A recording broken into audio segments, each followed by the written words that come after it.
Convidamos você para viajar conosco em uma nova direção. Começa agora. Novos rumos. Ligue e participe.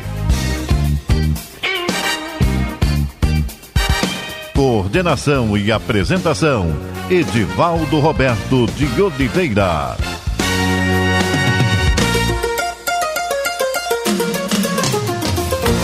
Olá, queridas e queridos.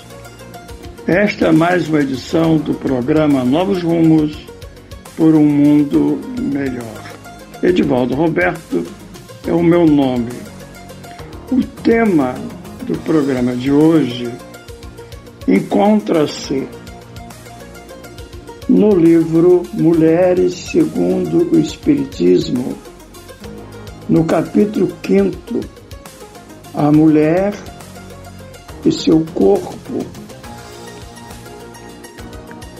que assim encerra,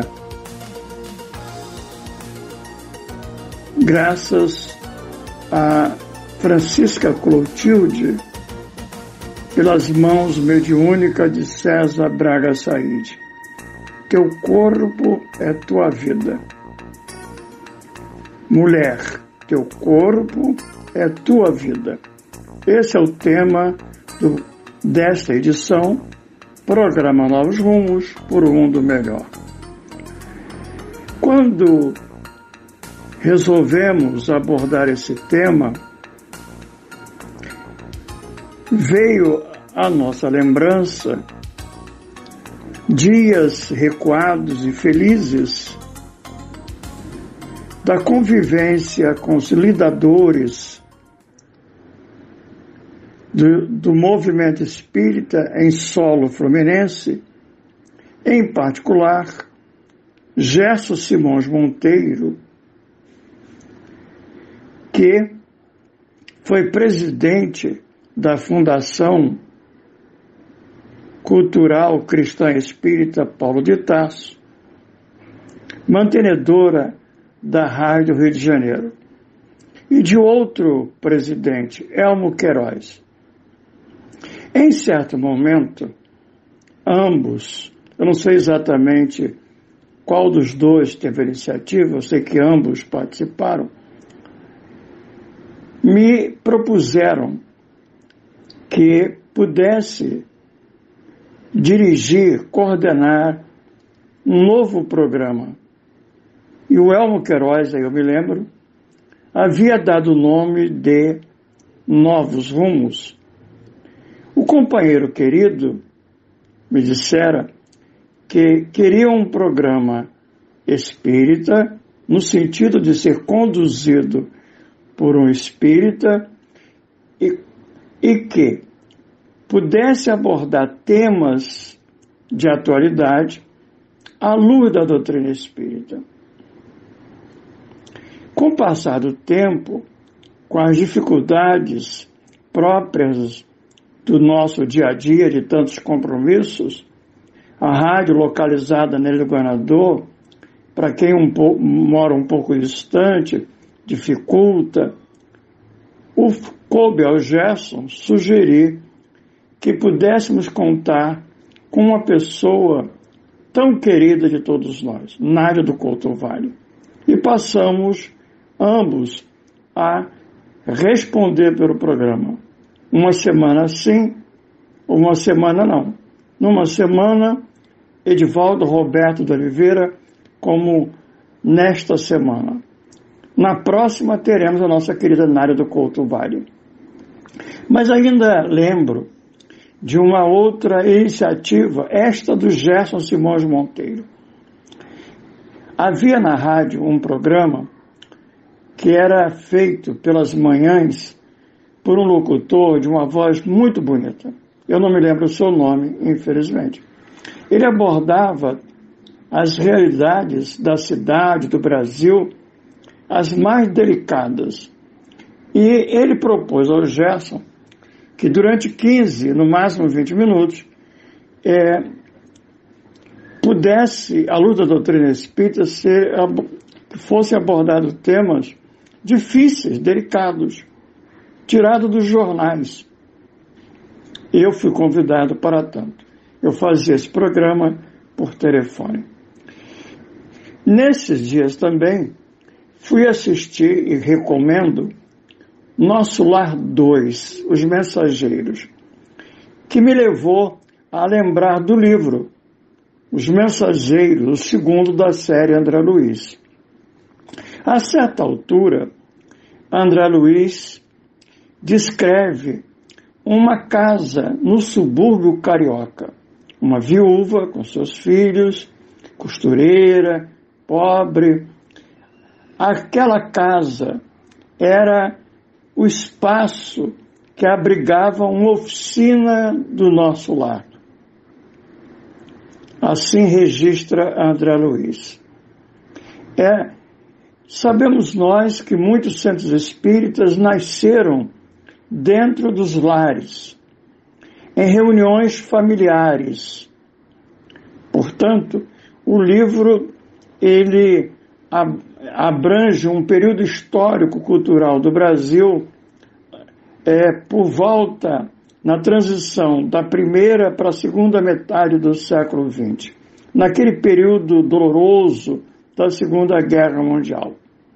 E o movimento espírita ainda era incipiente, ainda não ocorrera de fato o Conselho Federativo Nacional com toda a sua dinâmica de unificação, de fortalecimento do movimento espírita em solo brasileiro. Portanto, era muito comum que os centros espíritas nascessem em ambientes domésticos e até assim permanecesse por longo tempo. A Isabel, a viúva, no livro Os Mensageiros, conduz essa experiência de maneira muito apropriada. E o Evangelho no Lar que ela realiza tem um roteiro para aquele período histórico. Ela guarda numa pasta notícias de jornais que abre, tira um caso.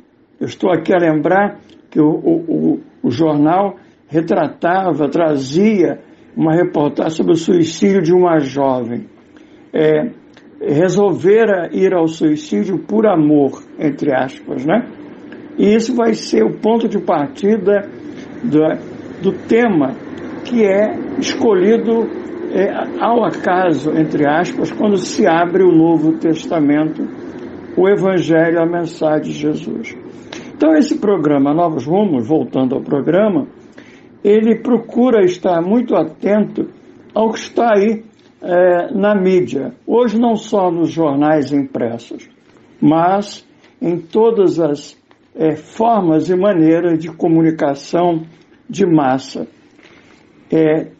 tal qual as redes sociais.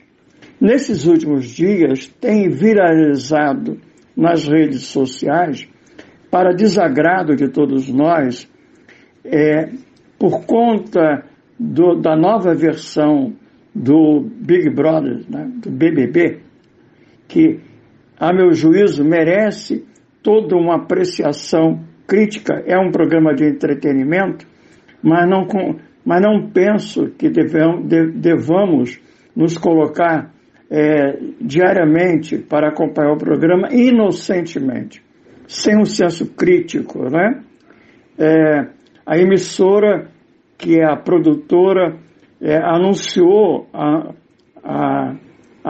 o programa versão 2024 com grandes mudanças e já na partida com um ganho financeiro, econômico excepcional, superior à das versões anteriores. Isso tudo é para pensar, não é?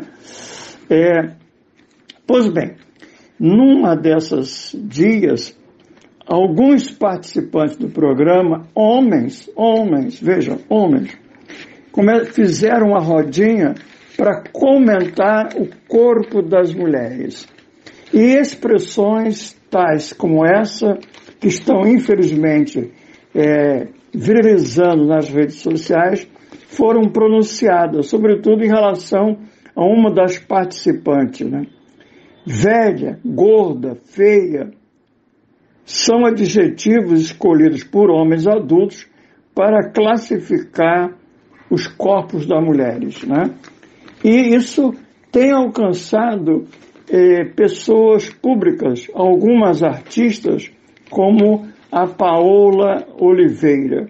Um dos comentários que encontra-se nas redes sociais, comentário horroroso por todos os aspectos, é o seguinte: a Paola foi chamada fora de forma, com braço de merendeira, depois de um ensaio da Grande Rio. Quantas ofensas, né, feitas por homens a mulheres, covardemente, vamos dizer assim, né? Porque aqui tem duas coisas muito horríveis que devem ser, quer dizer, além da ofensa ao corpo da Paola Oliveira, ao comparar o braço dela com o de uma merendeira, ofende uma trabalhadora, uma mulher digna, num ofício como outro qualquer, e em particular com grande importância, né?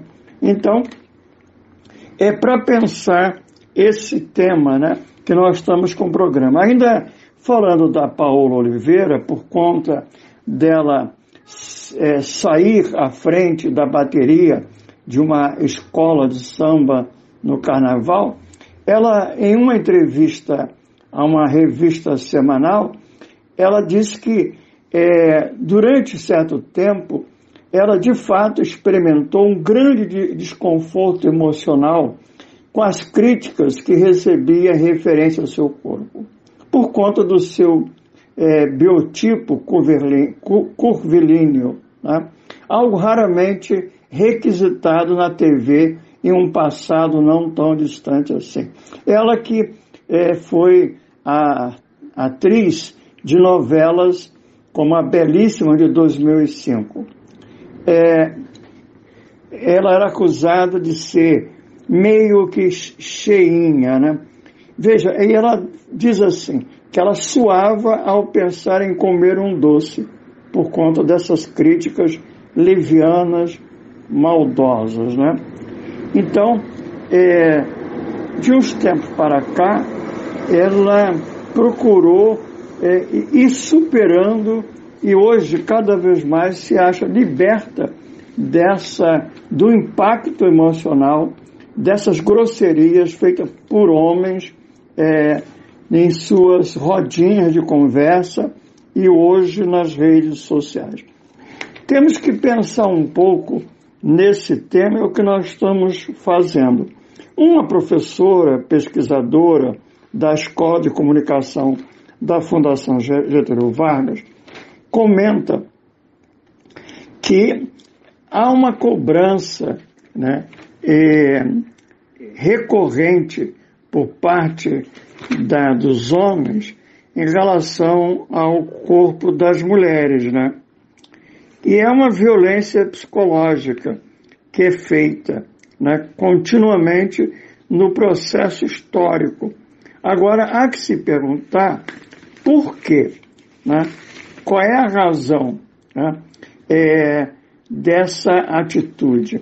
Claramente está aí uma expressão da cultura do patriarcado, uma expressão do machismo ainda presente na nossa cultura. Em verdade, a pesquisadora professora de comunicação Maria Carolina Medeiros, o que ela disse, o que está por trás disso, historicamente, desde os tempos mais recuados da história, a questão central nesse debate sobre os corpos femininos não é o padrão de beleza, diz ela, mas o controle social. Em nome da civilidade, o corpo e o comportamento precisam ser contidos. O que vale para homens o que vale também para os homens. A questão é que, como vivemos no patriarcado, o sistema social baseado na dominação masculina As mulheres têm uma lista muito mais longa de obrigações desde cedo. São expressões comuns. Isso é coisa de menino. Ou senta direito. São as primeiras maneiras de limitá-las a um ideal de feminilidade historicamente associado à passividade e que contribui para a manutenção da ordem patriarcal. Ensinadas a agradar desde muito cedo, muitas mulheres normalizam o desconforto e dão-lhe injeção na testa para parecer mais jovem, procedimentos estéticos chamados de tratamentos, como se a medicina como se medicina fossem choques, congelamentos para combater defeitos, para que não existem um empoderamento via consumo. Isso é muito interessante, né? Mas o controle social dos corpos não atinge todas as mulheres da mesma forma. Em uma sociedade altamente hierarquizada, racismo e etarismo contribuem para que as exigências sejam ainda maiores para quem não é branca, magra e jovem. As velhas se tornam invisíveis. As não brancas precisam afirmar que são sujeitos. As brancas são desumanizadas, mas são sujeitos. Já a pressão pelo aperfeiçoamento sofrido pelas mulheres não brancas é para chegar ao patamar daquilo que a sociedade considera que é uma mulher, afirma a professora Medeiros. O julgamento da aparência e do comportamento, no entanto, é apenas parte do controle social dos corpos femininos. Negam-lhe todos os direitos e essa violência, não poucas vezes, aparece de maneira superlativa e tem a ver com o corpo, né? O feminicídio, o que é mais simbólico do que o homem assassino da companheira que escolheu terminar o relacionamento. Então, aparece na obrigatoriedade do uso de certas vestimentas pela moral religiosa, na escolha de peças desconfortáveis que atendem ao desejo masculino, né? Enfim, então tudo isso está aí. E também nesses dias próximos estava aí nos cinemas um filme sobre a Barbie, né? E houve nesse filme algo muito interessante que viralizou nas redes. Um monólogo de Glória, personagem de América Ferreira em Barbie, é muito interessante. Diz, toda mulher se identifica com a cena em que Ferreira, indicada ao Oscar de melhor atriz coadjuvante, descreve a realidade feminina. Você tem que ser magra, mas não muito magra. E você nunca pode dizer que quer ser magra. Você nunca deve envelhecer, nunca deve ser rude, nunca se exibir, nunca ser egoísta, nunca cair, nunca falhar, nunca mostrar medo, nunca sair da linha. Isso é uma mulher maravilha, né? E quem aguenta isso, né? Então, é preciso pensar nessas questões. Por isso o tema Mulher, Teu Corpo e Tua Vida, que é o capítulo 5º do livro Mulheres segundo o Espiritismo. É preciso que a gente se debruce corajosamente sobre esse tema, né? Traga isso para o nosso cotidiano, sobretudo em família, com as nossas filhas, esposas, irmãs, no centro espírita, na mocidade, com as crianças pequenas, porque, como foi dito, isso é cultural. Uma antropóloga que vem há 30 anos estudando o tema, Miriam Goldenberg, da UFRJ, diz que estamos vivendo, felizmente, de uns tempos para cá, uma revolução invisível, com as mulheres se libertando dessa cultura que causa tanto sofrimento. Sim, porque essa cultura é introjetada nos meninos, mas nas mulheres. Por isso, diz ela, causa tanto sofrimento. É preciso entender que são regras impostas às mulheres dentro dessa cultura machista que controla os corpos femininos. Isso é introjetado desde muito pequena. A mulher vai aprendendo a se comportar segundo esses padrões da sociedade patriarcal machista e aí de uma sociedade capitalista no qual a mulher tornou-se não apenas objeto de desejo, mas uma mercadoria numa sociedade consumista, etc. Bom, é importante que a gente pense nisso. Por isso, terminando o primeiro bloco, eu vou pedir a Rebeca Rádio Oliveira que possa ler esse capítulo 5 para todos nós. A mulher e seu corpo. Teu corpo é o resultado de milhões de anos de elaboração no laboratório da natureza. É a doação dos teus pais no processo reprodutivo. É o planejamento dos engenheiros genéticos da espiritualidade, encarregado de trazer-te à Terra para provar, espiar, reparar e desenvolver tua missão. Examina a relação que tens com teu corpo e verifica se os cuidados que dispensas a ele favorecem-te a saúde ou escravizam-te a caprichos. Este santuário com que a vida te brinda e te concede como empréstimo é para o teu aprendizado e crescimento evolutivo. É o uniforme com o qual frequentas a escola terrena, nesta ou naquela região e nacionalidade, por intermédio do idioma em que necessitas te expressar. Percorre o mundo visitando as paragens que te aproverem e que os recursos permitirem, mas em todo lugar onde estejas, valoriza teu corpo, cuidando para ingerir somente o que gera vida e saúde, e não morte, doenças e entorpecimentos dos sentidos.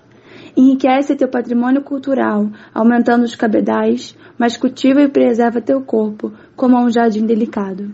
Evita os vícios em geral, que diminuem teu tempo nessa escola divina, e procura tudo quanto dilate tua estada, permitindo recolher os tesouros que te valerão mais tarde, tais como o amor e a sabedoria. Forja as tuas qualidades, revela a tua luz e desvela na alma tudo quanto te seja possível com este corpo. Com o passar do tempo, essa preciosidade se desgastará e apresentará limitações. Portanto, cuide dele, zelando com carinho, valendo-te de remédios, cirurgias e exercícios, nunca vendo nele um obstáculo ao teu progresso. Não te torneis um troféu nas mãos masculinas ou femininas, e não te perca na fantasia eterna da juventude, convertendo tua aparência em bizarrice e alvo de chacotas. Sê sóbria e sábia no tocante ao teu corpo. Ele é um instrumento, a ferramenta concedida por Deus para o teu burilamento.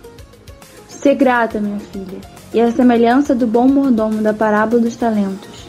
Conserva, aprimora, esculpe, zela, cultiva e multiplica as possibilidades desse tempo, a fim de que ao retornares para a vida espiritual seja parabenizada por aqueles que o elaboraram com carinho para ti. Teu corpo é tua vida. Continue participando. Está no ar. Novos rumos.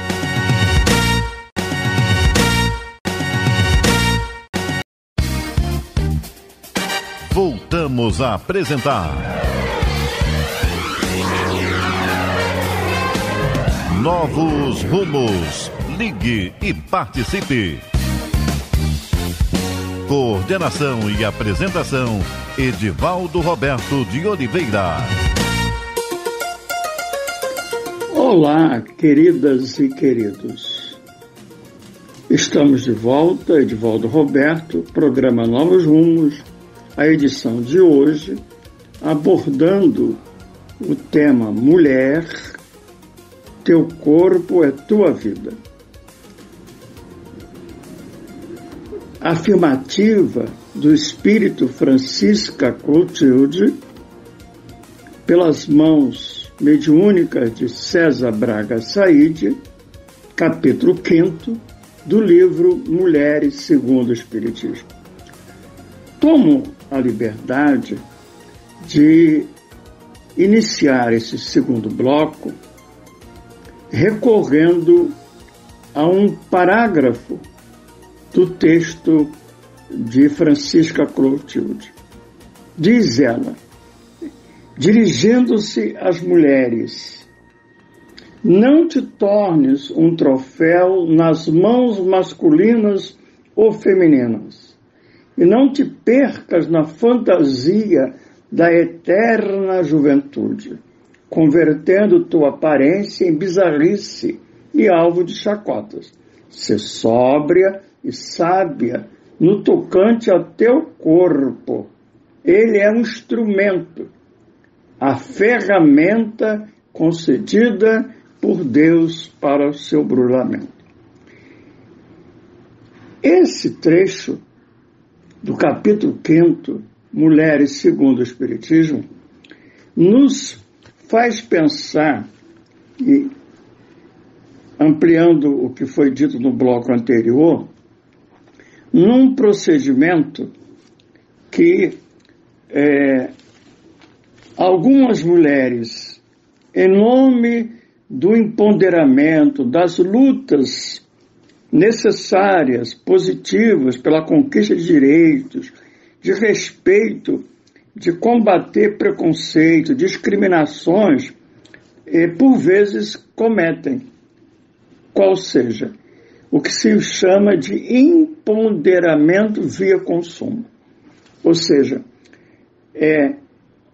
ocupar um lugar na sociedade atual da aparência, do ter, da exterioridade, com esse empoderamento, usando os recursos que a sociedade coloca para a mulher alcançar um padrão de beleza, criado pela própria cultura, pela própria sociedade, alimentado pelas redes sociais, pela mídia, numa sociedade consumista. Ela normaliza, a mulher acaba normalizando o desconforto, como foi dito no bloco anterior. E aí, dá-lhe injeção na testa para parecer mais jovem, procedimentos estéticos, chamados de tratamentos, né? Quantos acabam desencarnando numa mesa de cirurgia para atender esses embelezamentos forçados, né? Isto é importante para a gente pensar, né? Todos nós que possamos refletir sobre isso. E nesse contexto, nos cabe pensar no feminismo em terras brasileiras. E, para tanto, vamos nos valer de uma figura feminina, uma mulher feminista, que cumpriu um papel singular em seu tempo. A sua própria história de vida,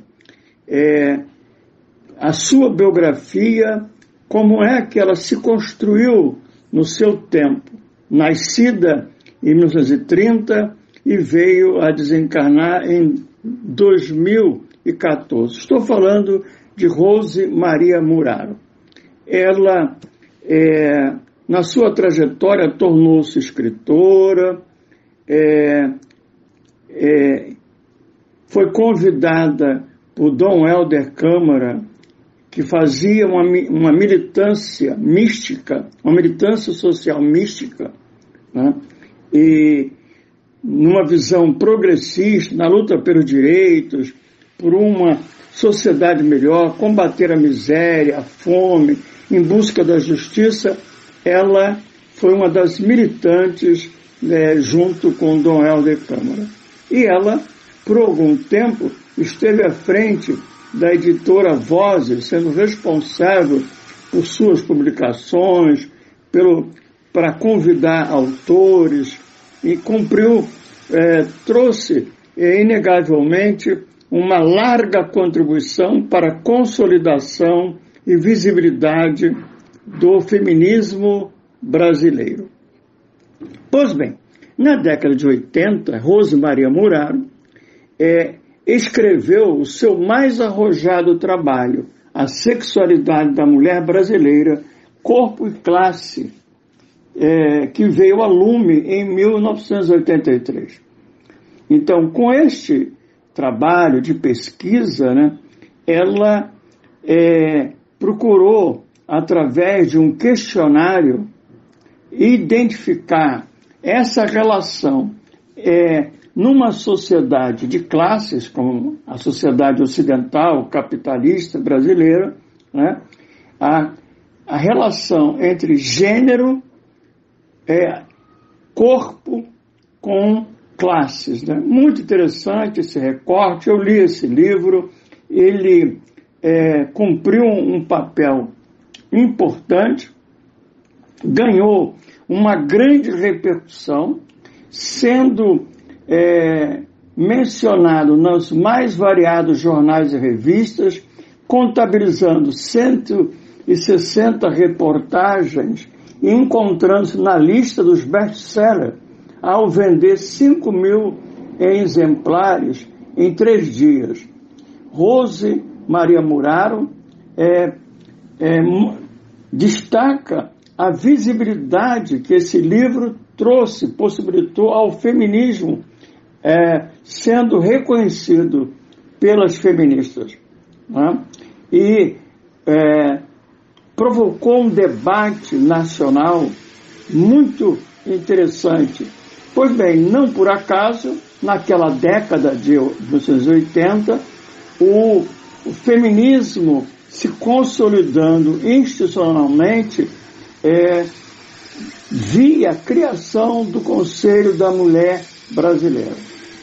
O Conselho foi criado em 29 de agosto de 1985, vinculado à Secretaria Especial de Políticas Públicas para as Mulheres da Presidência da República. Então, Rose Maria Muraro, escritora, jornalista, militante, intelectual, feminista, trouxe uma grande contribuição no seu tempo. E essa pesquisa, esse livro tão importante, A Sexualidade da Mulher Brasileira, Corpo e Classe Social, a meu juízo, de maneira, procurando um resumo mais, entre aspas, resumidamente possível, ele traz nessa relação de corpo, gênero e classe algo muito interessante. Quando se olha a pesquisa que ela realizou no Brasil inteiro, ela evidencia nesse livro A Sexualidade da Mulher Brasileira, Corpo e Classe Social, que ao se olhar para a mulher pobre, de periferia, a mulher preta, do Nordeste ou das periferias urbanas, das grandes cidades, de certa forma, a mesma questão. A mulher, desde a mais tenra idade, tem o seu corpo como instrumento de trabalho. Ela começa a trabalhar cedo, em casa, em afazeres domésticos, pequena, mesmo que ela não alcance a pia, ela põe um banquinho para lavar louça, e ela, mesmo não tendo idade para tanto, mesmo em prejuízo da sua vida de criança, das brincadeiras, ou até mesmo por vez de escola, se delega àquela mulher, criança, um grau alto de responsabilidade nos afazeres domésticos. Seu corpo é um instrumento de trabalho. Isso é naturalizado. E quando ela se torna adolescente, quando há a menarca, quando o seu corpo se modifica e vai ganhando contornos de uma mulher, aí, além de ser um instrumento de trabalho, passa a ser também um instrumento de prazer cobiçado pelos homens, né? Isso é uma cultura que está aí, E isso tudo tem a ver com a questão do controle do corpo da mulher, não é? Nesse momento, a TV Globo está fazendo um remake de uma novela de sucesso, Renascer. E esses capítulos iniciais fica evidente naquela cultura, naquele lugar dos fazendeiros, dos coronéis, do Brasil rural, lá na Bahia, na região do cacau. Primeiro, essa questão de classe está evidente, não é? Os coronéis e os trabalhadores rurais, né? O coronel proprietário da fazenda, o capitalista com toda a sua questão e os demais. E nesse contexto a mulher. Fica bem nítida a diferença. A mulher de classe média, esposa, filha do coronel, ainda que esteja subjugada a esse poder masculino, sob o controle que ele exerce do seu corpo, de sua vida, do seu desejo, ela está ali para lhe servir, para cuidar da casa, para afazeres domésticos. O seu mundo é o mundo portas adentro da casa. Ela é tratada com toda esse maltrato, ela ainda tem um trato melhor do que a mulher pobre, né? A mulher pobre, filha dos seus empregados, né? Ele olha com cobiça, ele se acha com o direito de, além de usar essa mulher pobre, o corpo dela como instrumento de trabalho, como instrumento do seu prazer, numa moral dupla. Isso vai aparecer numa fala entre Jacutinga, a dona de um bordel, e uma jovem que está apaixonada, se descobriu amando um outro jovem chamado Coronelzinho, um proprietário também de terras do cacau. Primeiro, é interessante quando a Jacutinga lança uma pergunta para aquela jovem, poderia ser para todos nós. Ela diz, olha, se a moral não fosse dupla, como tem sido historicamente, uma moral para o homem, uma moral para a mulher, ou seja, o homem com liberdade sexual, historicamente foi assim, né? E no exercício dessa liberdade social, numa dupla moral, ele podia, antes de casar, ou mesmo casado, usar o corpo de uma mulher para prazer, não fora do casamento. Isso era legítimo, né? Ele tinha amante ou frequentava bordéis como o da Jacutinga. Ela disse, se não fosse isso, não existiria esse bordel, minha querida. E ela vai mostrando essas diferenças, e a jovenzinha de olhos arregalados. Olha, ele quer casar com você. Para quê? Que casamento é esse? Você o ama, ele também a ama. Que amor é esse? Que relação vai ser essa? Vai ser uma relação em que você vai ser propriedade dele, porque isso era comum à época, né? Mesmo que ele tivesse dado alguns sinais de respeito a ela, ele não abusou dela, né? Diferentemente dos outros homens, ele respeitou o corpo dela, se aproximou dela de uma outra forma, até inusitada para os padrões masculinos da época. Ainda assim, a Jacutinga está procurando fazê-la pensar, né? Já como que apontando os dias de hoje, apontando para o futuro, para repensar essas relações, né? Que somos chamados a pensar, do controle do corpo da mulher, do corpo da mulher como instrumento de trabalho, como instrumento de prazer para o homem, um objeto, dentro de uma sociedade capitalista, consumista, que cria padrões de beleza, que obriga a mulher a sofrimentos para se manter dentro desse padrão, para atender a esse homem, a esta sociedade. Então, são questões muito interessantes. Bom, dito isso, tenho aqui comigo algumas anotações interessantes, né, de Leon Denis, o filósofo da doutrina espírita, que em 1903, portanto, nos dias iniciais do século XX, em um dos seus livros, No Invisível, ele tem um capítulo, o 7º, o Espiritismo e a Mulher. Vamos fazer aqui algumas anotações. Primeiro, como já temos dito em outros programas, né, a religião tradicional, hegemônica, tradicional do Ocidente, o catolicismo, diz Leon Denis, não compreendeu a mulher a quem tanto devia. Seus monges e padres, vivendo no celibato, longe da família, não poderiam apreciar o poder e o encanto desse delicado ser em que enxergava antes um período. Né? Sim, as religiões, e a católica não ficou atrás, tinha esse entendimento. A mulher teria sido responsável pela queda de Adão. Ele pecou, o pecado original, por culpa da mulher. E esta culpa que a humanidade carrega do pecado original tem esse destaque, esse recorte cruel, perverso, colocado na mulher como um bode expiatório. Né?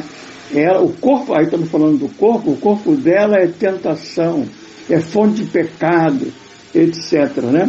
E nessa perspectiva, as religiões negaram a mulher até a alma, né?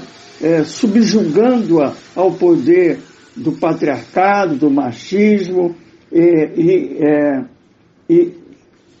de tal modo que Leon Denis vai assim dizer: nesse ponto, como em tantos outros, a tradição e o espírito judaico prevaleceram nessa Igreja Católica Apostólica Romana, de tal modo que apagaram o modo de entender de Jesus. Como é que Jesus tratava as mulheres?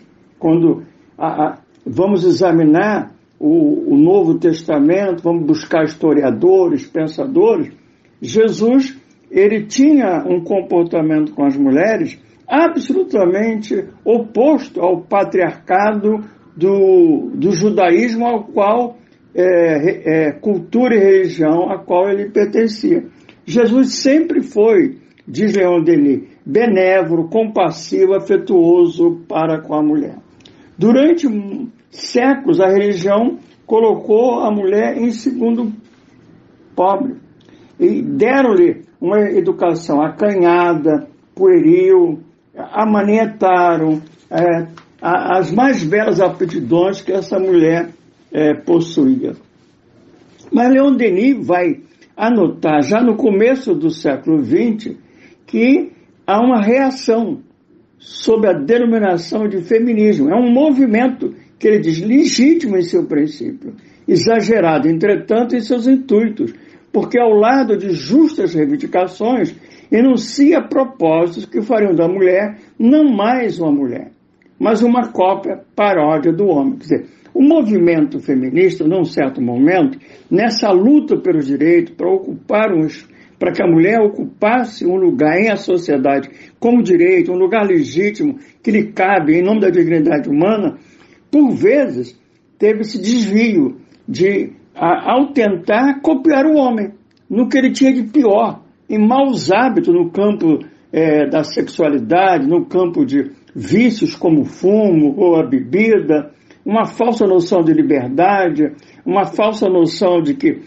tudo podia fazer, aquela ideia equivocada, o corpo é meu, aí eu tenho direito, enfim, etc. Né? Quantos equívocos, mas isso está na dialética das mudanças. Né?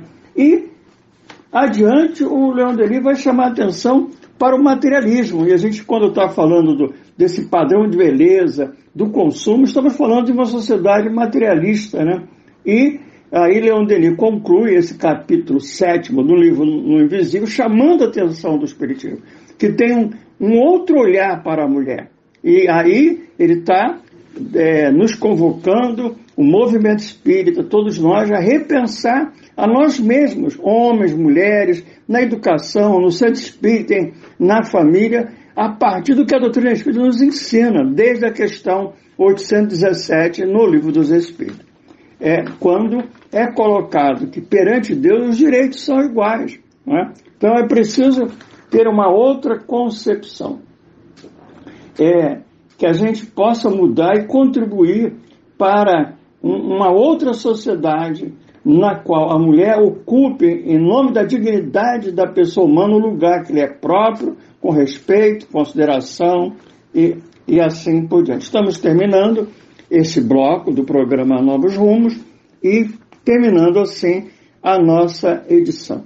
Para tanto, vamos nos valer uma vez mais do livro Mulheres segundo o Espiritismo, da nossa Francisca Clotilde, pelas mãos mediúnicas de César Braga Said. Vou passar a palavra para Rebeca Raj Oliveira para que ela possa ler o referido capítulo. A mulher e a moda. Não te prendas ao luxo e à futilidade. Abre espaço em tua mente para o que de fato tem valor e emprega tuas energias no aformoseamento da tua alma. Esquece um pouco a moda e os costumes ditados pelas mídias, redescobrindo teu próprio estilo e vontade. Não te perca nos devãos dos que lucram sobre a tua ingenuidade, tornando-te refém de etiquetas e marcas. Apura tua vestimenta conforme queiras e possas, mas observa se o fazes dominado pela influência alheia ou por teu próprio gosto. Usa as cores, modelos e tamanhos que te convenham, atentando não apenas para que combinem com as tuas preferências, mas também para o bom senso e para os reais objetivos que te fazem querer esta ou aquela roupa. Não sofras, minha irmã, quando for possível acompanhar os últimos lançamentos e tiveres impossibilitado de envergar este ou aquele traje. Considera que a moda é também subjetiva, singular e própria de cada individualidade. Portanto, não te amarfanheis ou encaramujeis por observar outras tantas caminhando pelas ruas, lojas e shopping centers do mundo enquanto estás limitada ao que o dinheiro te permite. Use a criatividade. Muda cores, altera a configuração dos tecidos, rendas, cintos, bolsas e acessórios e encontra um jeito de ser tu mesma com apuro, simplicidade e bom gosto. Cuida da tua aparência com as pinturas e maquiagens que disponhas, embelezando a face, mas ela por teu quadro interno, pelas cores da tua alma, pelos tesouros que Nosso Senhor denominou como sendo aqueles que as traças não comem e a ferrugem não corrói. Lembra-te que um dia retornarás à vida maior e o guarda-roupas que te será útil do lado de cá serão as virtudes que soubeste amelhar com teus esforços e lutas. Acorda para as realidades da imortalidade e, vendo no mundo sem a ele pertencer, encoraja-te a ser quem és no que pensas, sentes, falas e fazes. E que tua passagem pelo mundo deixe rastro de luz para os que te seguirem e marca de amor naqueles com quem estiveres convivendo. Ainda hoje, veste o manto da caridade e, formosa com as cores e tonalidades do servir, estende tua mão ao faminto, veste o desnudo, acolhe o órfão, informa o ignorante, agasalho que te irrita de frios, e terás, no reino dos céus, a túnica alvinitente do amor, com a qual desfilarás na passarela do bem aplaudida, porquanto por tua própria consciência.